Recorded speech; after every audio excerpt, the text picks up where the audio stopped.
Newsfirst Newsline with Faraz Shaukatali. Good morning and a very warm welcome to Newsline, live from the Newsfirst studios in Dawson Street in Colombo. On this wet morning, I've got Bandula Jayasekara here with me. Good morning to you, Bandula. Good morning, first. The men in blue to face the green today. Indeed. And we are honoured and delighted to have with us our Minister of Finance, the very Honourable Ravi Karunaka. Very good morning to you, Mr. Karunaka. Faraz, thank you for giving me this opportunity to be with you. Thank you for coming here. I was ahead of a rather vexatious debate in Parliament this morning, is it? Well, that's what the minority of the opposition would say so. But as for us, we are looking forward to it to ensure, to show the strength, the unity behind us, and to pulverize them from what premise they brought this no confidence motion to. You're really going to pulverize, huh? Yeah, that's exactly what we want to do, because it is unitedly led by the President and the Prime Minister, because it's an endorsement that they're trying to break up the unity of our party, and we'll leave no room for that. And how vexatious has it been in practical terms to you? You know, when you... The problem is, from the day we've been brought into Parliament, brought into government, the opposition has been taking on 2, 3, 4 people, and I have been one of them. But that is simply because we are taking them head on. The reason is that there has been a discharge of responsibility that is there to the people, and our job is to ensure that they get that as soon as possible. We have been in some areas wandering, some areas we have been ahead, but our intention is to ensure that we win the confidence of the people, and through that process it may irritate some of them. And I guess at this moment we are facing maybe the 4th time that such no confidence motions have been mentioned. Ravi, how come even the JVP is supporting it? The JP is a party that runs with the hare, hunts with the hound. I mean, they get up in the morning and they will be talking to us, and they will be talking with the small fraction of the opposition just to see how their vote base is. But you can't expect many more out of that. And I guess they have have their political realities. So I don't expect too much, any case, from a party of that nature. And Ravi, the government seems to be on the rail now. You seem to have had a rather successful visit to Japan, the G7. Yes, I must say so. It was wonderful, and thank you for even MTV and Citizen giving us the news that is there to break news of what is happening in the Japan. It was stupendous, because for the first time ever, a leader of our country, the President Maithripala Sirisena, was invited to G7, and the G7, as you know, represents the 7 of the richest countries and EU. And with that process, you should have seen the sense of hospitality as well as the friendship that is there. You know, you suddenly have President Obama come here, putting hand round President Maithripala Sirisena, likewise David Cameron, by saying, you know, you're a star-spangled country that has changed and we need to reward you. Angela Merkel saying we will take the economic front. And at the end of the day, that is the benefit for the people of this country. Many of them shunned Sri Lanka away up to almost 8th of January 2015. So it was richly rewarded with the bilaterals between Japan and Sri Lanka. Really, it initiated with the Prime Minister and myself, and we went in October 2015, initiated the process, and today we have got 1.2 billion in Sakura bonds, as well as almost $2.4 billion in ways of development policy lending. And all of them are in the range of 0.01% interest, with 40 years payable opportunity. So it's a good thing to see Japan making a renaissance in That's exactly, in their aid. that's the word, I think. That was a brief layoff, I guess, for policies that were practiced here. And I think we have caught the imagination of the world leaders once again, and said this is a country that is on the move.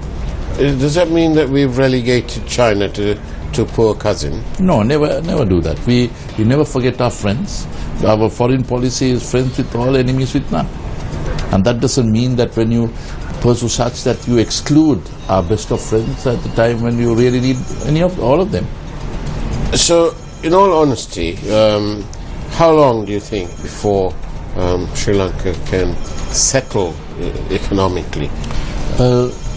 Faraz, thank you for asking that pointed question. I would basically say this is the opportunity, instead of curse in the dark, to light the lamp that is possible and get the country moving to where it is. There is no better time than today, when there is the two of the biggest political parties working together, two leaders, one policy, and to that extent it is the will of the people that needs to be taken forward. I believe within the next 9 to 12 months, you would see that we turn round to the dark eras and into a happier place that can take. Like you said in Parliament, less taxes. Yes, certainly. Because, I mean, neither the President nor the Prime Minister is keen of taxing, because we know the evilness of it. But unfortunately, we have also been bestowed with the fact that we have been given a huge public debt, never seen before. And as a result, you can have all the countries helping us in the future, but not to the past. And that past needs to be collected with revenues of today. Ravi, but there is a very genuine issue here in the hospitalization. Yes. Because so many doctors, we have had doctors from Sri Javadanapur even speaking on this VAT issue. Yes. The poor patients are like taxed like twice a VAT, because one from the hospital, the doctors. Doctors anyway pay their taxes. Well, yeah, anyway, so there is an issue there, if you really can, that's really, it's a matter of concern as far as poor patients are concerned. well, Bandula, I appreciate that concern, and we will be the last to put any taxes on such thing. But remember, such a tax originated with the doctors themselves basically gave that there are certain areas that can be taxed. Up to now, many have been outside the system. We have 23 million people, but only 28,000 tax files. This is hardly sufficient. All what we did was trying to get it to a point where people can pay, such as like it may be that taxes are something you don't like to pay, but like you all are able Faraz, to be like able Faraz, to afford, rather than, So what is happening is we're collecting from where it can to where it can't, and 85% is in the can't mode that is there. So we would basically be trying to get this matter sorted out as soon as possible. Especially about the patient. Even if private hospitals, the poor people are going. No, poor people don't go to no, even private. ordinary I've seen. No, we will try to. There are only three concerns. One is the dialysis, one is the blood test, and one other area that is there. We will try to accommodate as to how we are going to solve that problem. So anybody we have free health in this country. So anybody who basically wants to avoid 15%, the option is the government, which we have put a lot of money. But on the other side, we have got to collect some money for the past sins. Now, what has not been collected in the past is what is compounded and given to us today. So I would, on behalf of the President and the Prime Minister, say that this will be a short run. Please bear with us. But the sweetness of low prices will be forgotten when the good services come. But the problem is, Ravi, that I hear what you say, and I know you're in a new government, but I remember that they raised the electricity prices at one point in the last government, and they did promise that this was a interim measure. We're still with that interim measure. But don't compare with leaders who don't have their trustworthy to be looked at. That was what the Rajapaksa said, and this is under President Maithripala Sirisena and Ranil Wickremesinghe. Why can't you give the consumer a slight break? We have crashing world energy prices, and I know that you will say that we are retiring debt, but in the meantime, can't you give the people a small break? Because no, I would give the retiring debt as the answer to you. I would basically say that we reduced it from 165 to 115. Right. And you could see the ramifications on the road. Yes. You have more cars on the road than the roads are there. That's only the fuel price. And you can still actually, we had somebody write in the paper saying that you could actually sell fuel for around the 70 rupee a litre mark. Yeah, but in a country such as Singapore, you can even sell less because they don't have any subsidy that is there. There are 482 billion subsidies that are there. Right. None. You also are subsidized today from the areas of wheat. You are subsidized in the areas of kerosene. All of them, whether you use or not, you are subsidized. So until you are able to ensure that the needy gets targeted and they are assisted, this is a humongous system that needs correction. And how difficult is it going to be politically to get the economy in order and increase revenue, get down the government expenditure, all things that the IMF normally recommends that we do. Please ensure IMF has nothing to do with the game plan. Yeah.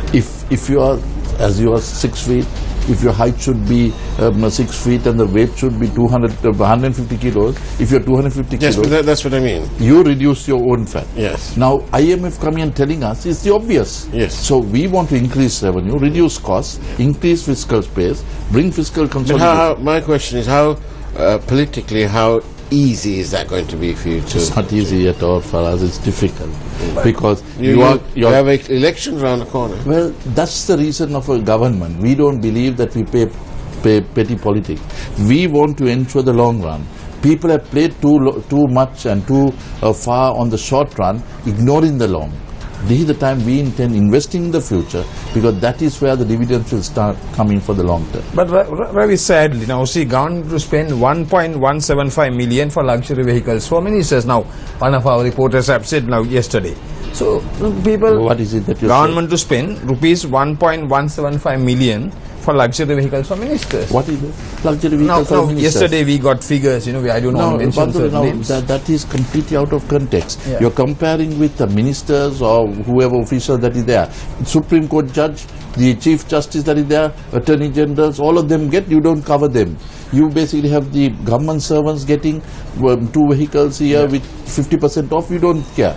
So, if you elect a government, you don't expect them to go in a push bicycle? But or do a they tricycle? need real top luxury vehicles? to What is serve the luxury there? ministers? They have been made to pay the taxes. We have taken the monies off them for their duty-free concession. They have to pay the taxes. That's why, unfortunately, there was a huge noise made when the Prime Minister of this country, if you get into the car that you go, you will shudder as to how he has gone so far. He doesn't have an official vehicle of, worthwhileness. So it was the Parliament voted a vehicle in which is 600 million, 455 million being taxes. I mean, and you say there's a 600 million vehicle. We have taxed the Prime Minister himself and brought that revenue back to the government. Why? Now you'll ask why. It's the left pocket, right pocket. No. We want to show financial discipline. Taxpayers' monies are looked into the very last cent itself. Well, that answered your question, hasn't it, Bandula? And on that note, we'll go for a short break, and do stay tuned to Newsline.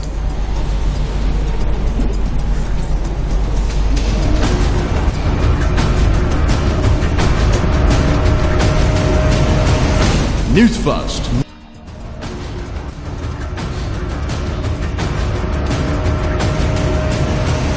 Newsfirst Newsline with Faraz Shaukat Ali. Good morning again, and welcome back to Newsline, where we are joined by Mr. Ravi Karunaka, the Minister of Finance. This Mercedes, was it a Mercedes that the Prime Minister was using? It's done him well. He's come quite a distance in that old car. Well, if he can do so well in a rackety old car like that, imagine what you can do with a faster moving vehicle. For the past 20 years, But it's come we've a long got- way, Ravi. No. But we've got no problem The with position of a Prime Minister is in a public vehicle, and that's what I'm talking. At some time, you can't go over certain path because it's a bulletproof that is basically sunk in. Right. And that's the level that is there. Same to the President. He didn't order luxurious thing. What was there, what was ordered previously is what he used. Unlike the past that used 48 vehicles in the 10 years. Right. Well, we must look after the dear Prime Minister, because it's essentially he is the Prime Minister after all. I appreciate We're your not concern. we're not really concerned about that. We'd like that, but we are concerned when all these public officials, judges, the whole gamut get duty-free or concessionary permits. And we can't, Bandul and I can't reconcile ourselves to why that is required. I appreciate that you're concerned, and that's what we reflected in the budget. We basically, except for the President and the Prime Minister country, I think everybody else, that's normally, that's by nature of the position you hold, that is exemplary. All the others must pay. And that has been the premise of what we set the thing. But then when you take something off that has been enjoyed by a few at the expense of many, it is a heartburn for the minority.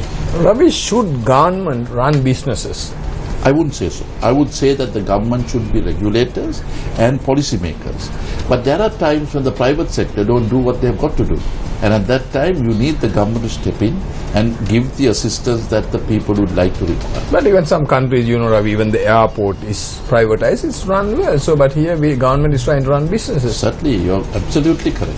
And our intention is to commercialize with a public-private partnership. Because general trend is when you say privatize, they think you're selling a family sector. So we want to do a joint between public and private. So you see your national asset well used and well spent.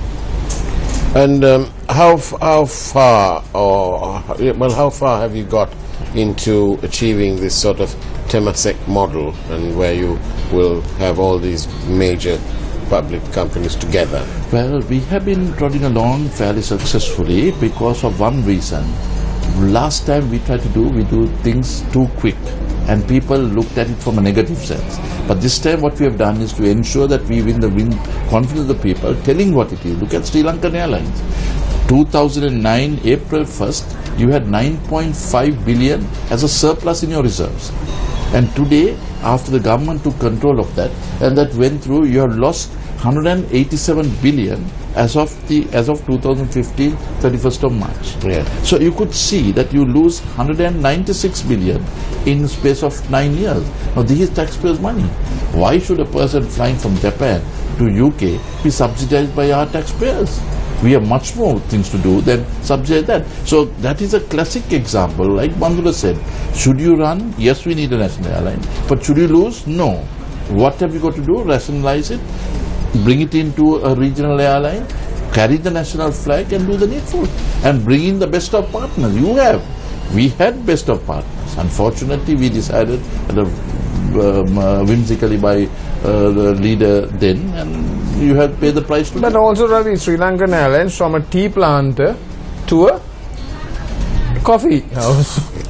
Come on. We will leave that for the we are talking the management. No, I absolutely. And also, I must say that I am also as unhappy as today's this thing, where the management must be far better. You have a good minister, you have a team that is there, but sometimes just one or two are carrying out the same voyage of discoveries that was taken by the former chairman and the former CEO. Because you have to balance the budget. Absolutely. Yeah. And I basically say, just because there's a change, it has to be to the better, not to carry out the same path.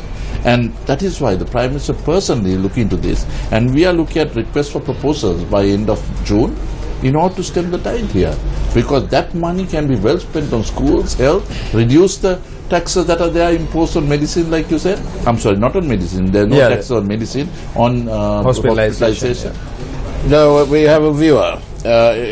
Despite what Bandhu said before the program about who watches this viewer says, when government has more than 50% share, political interference begins, does it not? Yes, I appreciate his concern, and that is what we are fearlessly getting to that point. And I think that sense of arrogance of government comes to the political privileges that come in, and that's distorted. And that's why you ask the Temasek model. Yeah. We have Sri Lankanized that model, where the ownership of the state is protected majority, but management given out on a selected, tendered basis. But shouldn't it be that the government should ensure that they set a level playing field, like with the utilities, the roads and so on, rather than actually trying to run business? I totally agree with you. And best is the Port Authority. I mean, I know my friend Arjun Ranthule is doing his damn best, because they are a landlord. They have got to be basically a regulator, but they are also operator. So you can't be wearing two hats under one head. And how, but you know, Mr. Ranatunga has been embroiled in a lot of controversy, and you know, how much of your time do you have to spend to deal with these issues, like you know, with this motion of no confidence and so on? How much of your time is taken up by dealing with these matters? Well, such things take a little time, because this should be spent on getting the government economy into place or the state economy into place, but you have got to play around with the politics that is there. Right. So I would say that while realizing what is there, we don't pay too much respect to this, because we know it only has a malicious motive. So our intention is work along with the President, Prime Minister and my cabinet colleagues to get to the point. I mean, the confrontation don't get you anywhere, but certainly discussion and debating certain things get you very far. We know that there is obviously a need within our political culture to make political appointees and so on. But why can't friends, relatives, political friends as well, why can't they be merely non-executives? Why should they be... Well, that is what we are basically doing at this moment. And I would also say, don't think that the government servants are holier than thou. They have some bunches there who have vested interest, and they don't do the service of a public servant.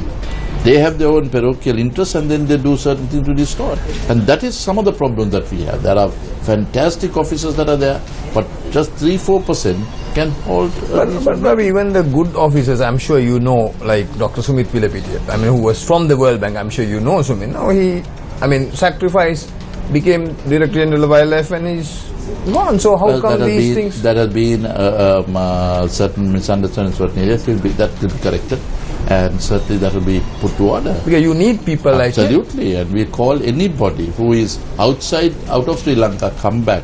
Now is the time to develop our motherland. We want to ask you another question. One of the main places where you collect your revenue is from the customs. How's it doing? Well, when we took over, the revenues were 80% of budget. Right. Today it is 110% of budget. And that is after an ambitious budget being set. I must appreciate the young officers, the seniors, the Director General, all of them, that we have been engaging them. I must say I've been pushing them for the simple reason. Every rupee collected there is a rupee less on the burden of the people. So our job is to push the revenue. We have much more to collect. We are still only collecting 60% of what is due. You still have undervaluations that are going on. Yeah. That's the reason why we have to bring this car, the unit rate in. Yeah. And ensure that the people get the service that they deserve. But can't you remove the taxes on electric cars completely? No, you can't. Until you have the roads that basically are able to accommodate the cars, there's no point even if you remove the taxes and you say bullock carts can come on. Same space used, revenues lost out. Until we have the infrastructure, there's no point. How about concessions for much smaller ones? I mean, we have done that. But my three-wheel driver told me that a new three-wheel is about just under $1 million now. No.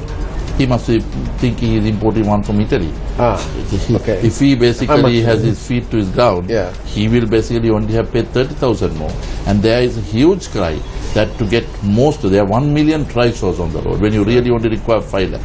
And you can't continue having thousands rolling out onto the roads, which is not a responsible government. We listen to what was told, we listen to the police and the people and saying this type of thing needs to have its correction. And this vehicles, there were 46 types of vehicles, 16 have been reduced. Nobody talks of any of those reductions, only talk of the high ends like what you use, the BMWs, the Benzes, the Porsches, etc. And that is an area we will tax more, I'm telling you, because remember we at this moment have got to spend the limited resources on unlimited wants, and that limited resources coming from the taxpayers, and majority of the taxpayers are not the BMW users Mercedes users that you're talking. It is the innocent person who spends on the dal and the milk powder and all those things. And as you hopefully go into these elections, how confident is you? Because you earlier said two leaders, one policy, but elections coming along, you can't possibly be contesting together. No, there are opportunities, like we selected the common candidate. There are many things that can happen. But at the end of the day, it should be to the benefit of the people. There should not be arrogance of power anywhere, in any quarters. And certainly, demarcated powers on all sides, pulled together makes it better. So we will come up with a system which has the checks and balances and ensure that people get discharged the democratic rights that they But this have. agreement you signed was for 2 years, the coalition government, or That is the initial thing, but it is, you heard the President and the Prime Minister saying that we will go through the whole 5 years, as well as, remember, our Prime Minister, Mr. Wickremesinghe, mentioned, even if I win 2/3, remember after winning, and he was acting, then he was interim Prime Minister, even if I win by 2/3, I will basically go into national government. Right. So that was the spirit that it was. So it was not something that, unable to perform a government. It is simply because we want to have this acrimonious politics reduced to the bare minimum. As we head towards the end of Newsline this morning, can you tell me how much of this spirited away money of the last administration, how much of that have you collected so far? The collection has been slow, the process has been even slower, but it is becoming firmer in the sense that you can't go on hearsay.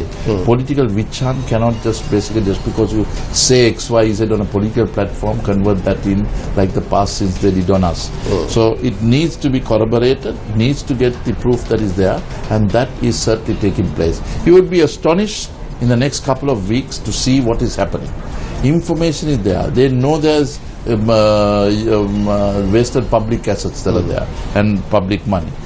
When the things come out, you will be astonished that such people are ruling for such long. And they will come out? Definitely. Whether it is the Irrespective past, of? irrespective of the position that was held, whether it's president, prime ministers, or the people who members, crossed over to the present even government, crossovers, the nothing. ministers who are holding positions. Absolutely. Anybody is not insulated from that. And also further, whether it's Panama, Swiss cases, all of them are open. Gibraltar, anything. But you're proposing to remove those rather archaic foreign exchange controls from the past. For us, just a 0.01% cannot determine policy. If you try to get our country to protect that 0.01, you will never get the country off the ground. We want to But make... most of these people held their money outside because you say that there was a mismatch in policy here and their money wasn't safe. I agree. I agree. That is also contributory. And that is why we are trying to modernize it, repeal exchange control, which is the archaic policy, and ensure that you bring in a much more tried and tested system like the peers in the region. And through that process, able to get Sri Lankans to have their monies trusted in Sri Lanka rather than in a Dubai or a Qatar or a Singapore. Have you seen Or that Gibraltar. famous cartoon, Ravi? Pitted you against Batman? What to do? So we got to carry As a with wet man. with the position that is there, but certainly I wouldn't mind carrying that type of tag as long as at the end of the year our revenues are 15%, so we can invest that back into public expenditures such as schools, hospitals, But we roads. once again, request you to reconsider about this health thing, because Farah's got some bills from some patients. Next train, you know how much. No, I mean, somebody has to pay somewhere, but how it is paid and charged is the question. We will certainly look at it, and we will ensure that firstly, it's the exploitation that takes place. Now, when taxes are imposed as, say, 4% increase, and if we impose a 15% increase, we will basically go after that element, and that is the concern that we have. Because the ordinary Sri Lankans can't go to Singapore for health checks, and also we have. We don't want them to go as so well, this is because where the we have a system problem, here is yeah. good enough. But the problem that is there should not be a misuse of that increase that is there. Minister Ravi Karunaka, thank you for coming on Newsline, and wish you all the best today in the Parliament. I'm sure you'll come out of it, but nevertheless, do enjoy the proceedings there. For us, and I hope the comments that come thereafter would show that we basically meant what we said, that is, we are on a journey developing the country, and in that process we have many roadblocks, and overrunning those roadblocks does not mean that you're crushing democracy, but is simply crushing resistance that is there and getting on from a by road to the main road. So you will be walking the talk. Definitely. And he's ready to pulverize. Absolutely. Don't forget, Pulverize. pulverize. It's No, not because it comes from a bad motive. If they come, what have they brought on the no confidence?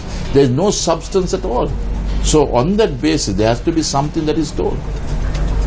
On that note, thank you very much for being on our program, Mr. Karunaka, and Bandhu, thank you very much too. And thank you, and take care. God bless. Thank you.